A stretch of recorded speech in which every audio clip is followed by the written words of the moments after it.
Hello guys, आशा करती हूँ आप लोग अच्छे होंगे। आज हम पढ़ेंगे कि आईपीसी के सेक्शंस जो हैं वो कैसे याद रखें हम। जो मेन सेक्शन हैं जो बार बार पूछे जाते हैं, आईपीसी में कितने 511 सेक्शन हैं, कैसे याद रखा जाए उसको। चैप्टर्स जो हैं वो कैसे याद होंगे, 23 चैप्टर्स हैं, कैसे याद रखा जाए। तो आप क्या कीजिए, आप बस क्या कीजिए, हर चीज़ को तोड़ दीजिए, सब डिवीज़न कर दीजिए। जैसे कि 23 चैप्टर हैं तो 23 चैप्टर को आप अलग कर दीजिए। इंट्रोडक्शन अलग कीजिए, जनरल एक्सप्लेनेशन अलग कीजिए, पनिशमेंट अलग कर दीजिए, जनरल एक्सेप्शन अलग कर दीजिए। ये बेयर एक्ट है ना, ये भी बहुत ज़रूरी नहीं है। बहुत लोग बहुत टैलेंटेड होते हैं, कितनी भी मोटी बुक हो, कितनी भी थिक बुक हो, वो पढ़ लेते हैं।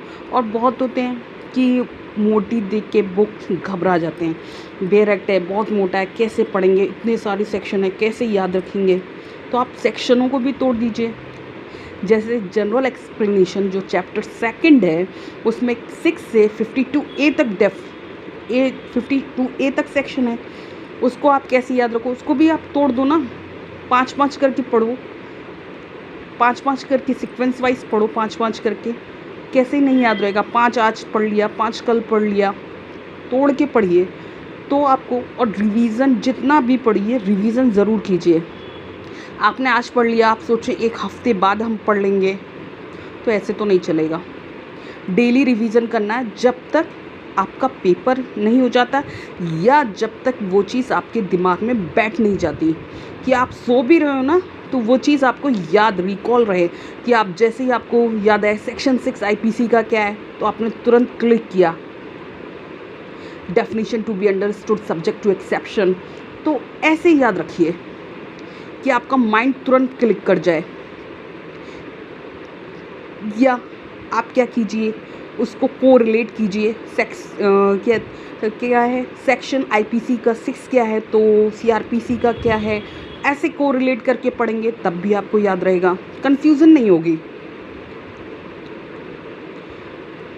और अगर आपको कंफ्यूजन होती है तो आप लिख लीजिए कि अरे सीआरपीसी में 6 ये था, आईपीसी का मिसमैच हो गया आपसे, तो आप वो लिख लिया करिए कि ताकि आपसे गलती ना हो।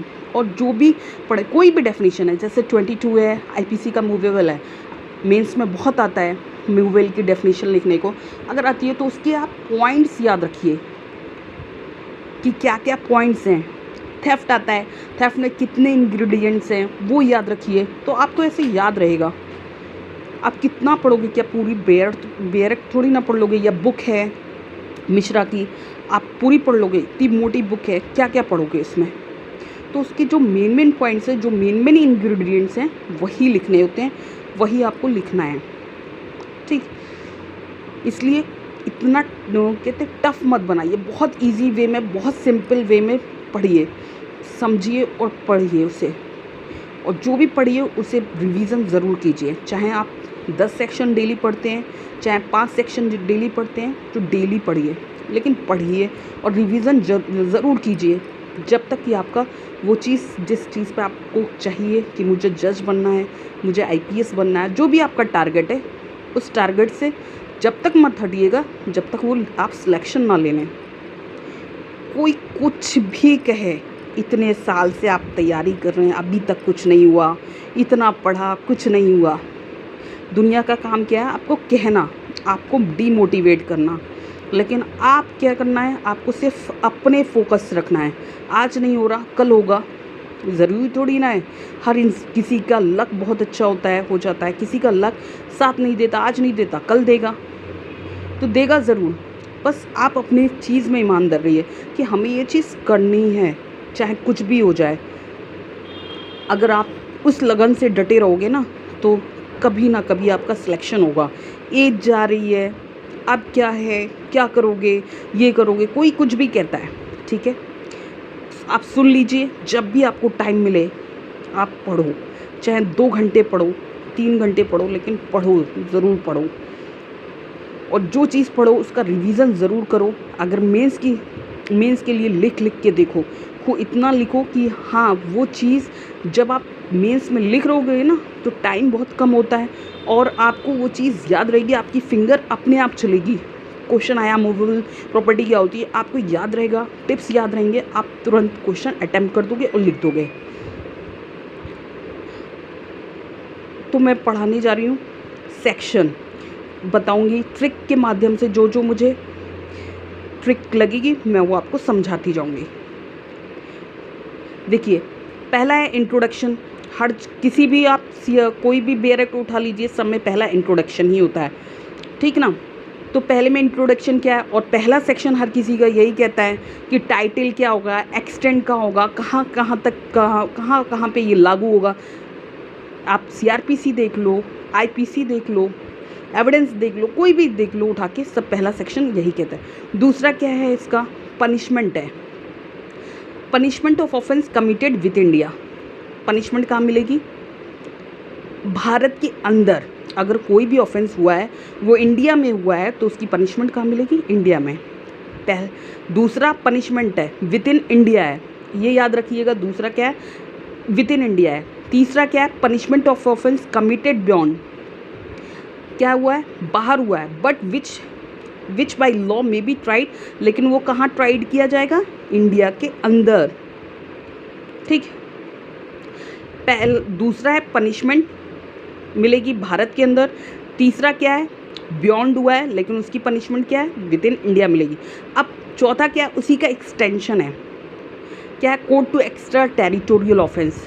मतलब किस पे किया गया है, एयरक्राफ्ट में किया गया है या किस पे कंप्यूटर से किया गया है, ये सब चीज़ से किया गया तो उसकी एक्स्ट्रा टेरिटोरियल ऑफेंस, ठीक। एक्सटेंशन है, मतलब तीसरे का 4 जो है उसका एक्सटेंशन है। Certain law not to be, कुछ लॉज हैं वो इस पर इफेक्ट नहीं डालेंगे। 5 क्या, certain law not to be affected by this act, ये हो गया। अब आइए चैप्टर 2 जनरल एक्सप्लेनेशन। 6 क्या है, डेफिनीशन है। डेफिनीशन दी हुई है, in the code to be understood, कैसे अंडरस्टैंड होगी, सब्जेक्ट टू एक्सेप्शन। कहाँ दिया हुआ है, जनरल एक्सेप्शन में दिया हुआ है।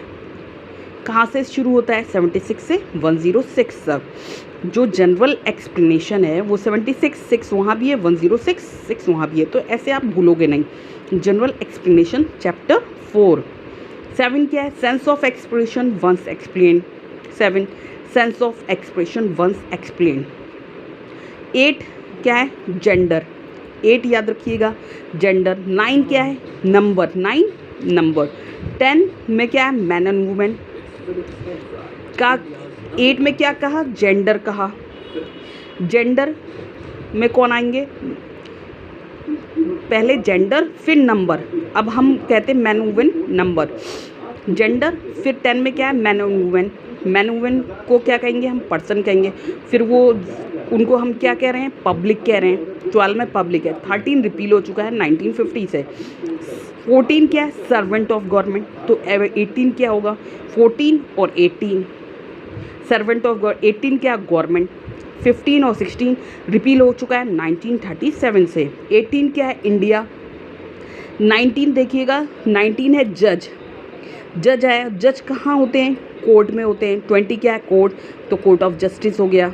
उसको हम क्या कहते हैं, उनको क्या कहते हैं, पब्लिक सर्वेंट। 21 और अगर आप 12 देखते हो तो आप ऐसे भी याद, 12 का उल्टा के 2 कहते हैं, 12 का उल्टा 21। तो 12 में क्या है, पब्लिक, और 21 में क्या है, पब्लिक सर्वेंट। अब आइए 22। 22 क्या है, मूवेबल प्रॉपर्टी है। और मूवेबल प्रॉपर्टी कैसी होगी आपकी, कैसी प्रॉपर्टी हो, कैसे ली जा रही है प्रॉपर्टी, या तो रॉन्गफुल गेन से या रॉन्गफुल लॉस से। 23 क्या है, wrongful gain, wrongful loss, gaining wrongfully, losing wrongfully. और वो प्रॉपर्टी आप कैसे ले रहे हो। 24 क्या बताता है, डिसऑनेस्टली, या फ्रॉडेंटली ले रहे हो या डिसऑनेस्टली। और आपको पता है वो प्रॉपर्टी क्या है, रीज़न टू बिलीव है। 26 में रीज़न, और किसके पास है वो प्रॉपर्टी, या तो वाइफ के पास है 27 में, या क्लर्क या सर्वेंट। 28 वो प्रॉपर्टी किस टाइप की है, काउंटरफिट है या डॉक्यूमेंट के फॉर्म में है, ठीक, या इलेक्ट्रॉनिक के फॉर्म में है। 29 ये क्या है, इलेक्ट्रॉनिक। कैसी है, वैल्यूएबल सिक्योरिटी है, या किस फॉर्म, वो प्रॉपर्टी वैल्यूएबल सिक्योरिटी तो है तभी तो चोरी हो रही है उसकी, डिसऑनेस्ट इंटेंशन है उसमें। 30 क्या है, वेलेबल सिक्योरिटी है, या वो किसके फॉर्म में, विल के फॉर्म में। यहाँ तक प्रूव प्रॉपर्टी, कहाँ से 22 से 31 तक आप ऐसे याद रखोगे। 32 क्या है, word referring to act include illegal omission. अब एक्ट शुरू हो गया, पहला 32 में कैसा वर्ड, एक्ट कैसा है, इंक्लूड, उसमें इलीगल ओमिशन है, क्या है 32। 33 में क्या है, एक्ट क्या होगा, ओमिशन क्या होगा। पहला क्या है, एक्ट जो है वो इलीगल ओमिशन है, दूसरा क्या, एक्ट जो है एक्ट और ओमिशन की बात कर रहा है 33 में। 34 तो सबको ही याद रहता है। 34 क्या है, एक्ट डन बाई, एक्ट कौन कर रहे हैं, सेवरल पर्सन्स हैं। इन फर्दरेंस, इंटेंशन कैसी है, कॉमन है। अब 35 है भाई, वो एक्ट कैसा होगा, या तो क्रिमिनल नॉलेज होगी या इंटेंशन होगी। 35 में क्या कह रहा है, या तो नॉलेज होगी, क्रिमिनल नॉलेज होगी या इंटेंशन होगी। और कैसा कर रहा है, या तो partly effect cause partly by act करेगा या पार्टली बाई ओमिशन करेगा। जो 33 है उसमें एक्ट और ओमिशन दिया है। 36 में क्या है, वो कह रहा है या तो effect cause partly by act कर रहा है या पार्टली बाई ओमिशन।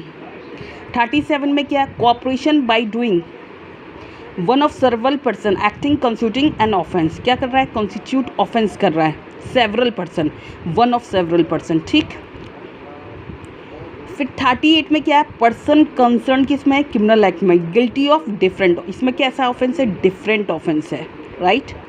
एक्ट कहाँ से एक्ट शुरू हो रहा है, 32 से।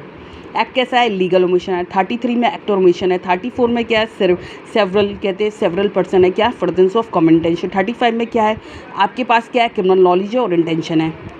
36 क्या है, effect cause partly by and partly by omission. 37 में क्या है, cooperation by doing one of several act constituting an offence. 38 को क्या है, पर्सन कंसर्निंग क्रिमिनल एक्ट में बी गिल्टी ऑफ कैसा ऑफेंस, डिफरेंट ऑफेंस। अब आइए 39 क्या है, वॉलेंट्री, जानबूझ कर रहा है। 40 क्या है, हमने ऑफेंस पढ़े तो 40 क्या है, ऑफेंस। 41 में ऑफेंस कैसे होंगे, या तो कैसे ऑफेंस, स्पेशल लॉ अप्लाई होगा या लोकल लॉ होगा। 42 लोकल लॉ। 43 में क्या है, इलीगल और लीगली बाउंड टू डू, या इलीगल कर रहा है या लीगली बाउंड है उस चीज़ को करने के लिए। अब आइए 44 में, 44 से क्या होता है, शुरू होती है आपकी इंजरी। 44 में इंजरी हुई, इंजरी में क्या होगा, या तो आपको लाइफ मिलेगी या डेथ हो जाएगी। इंजरी ऐसी है कि या तो बहुत घातक इंजरी है जिससे मौत हो गई, या तो लाइफ मिल गई। तो पहले इंजरी हुई, फिर उसके बाद क्या हुआ, 45 में लाइफ, नहीं तो लाइफ नहीं मिली तो डेथ। फिर 47 क्या है, एनिमल। 48 क्या है, वेसल। 48 वेसल। 47 एनिमल। इंजरी किसको मिले, या तो इंसान को मिलेगी, या तो इंजरी हुई है एनिमल को, या तो उसको मिली है मैन को, पर्सन को। 44 इंजरी, 40 इंजरी में या तो आप क्या होगी, लाइफ मिलेगी या डेथ मिलेगी। तो लाइफ 45, और 46 क्या है, 46 आपकी डेथ हो गई। 47 में क्या है, एनिमल है। 48 वेसल है। 49 ईयर और मंथ है। 50 क्या है, सेक्शन है, 50 सेक्शन। 40 ऑफेंस और 50 सेक्शन।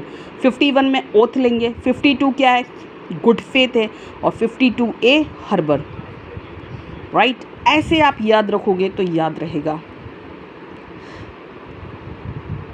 अगर आपको मेरी वीडियो अच्छी लगी हो, please to like and subscribe.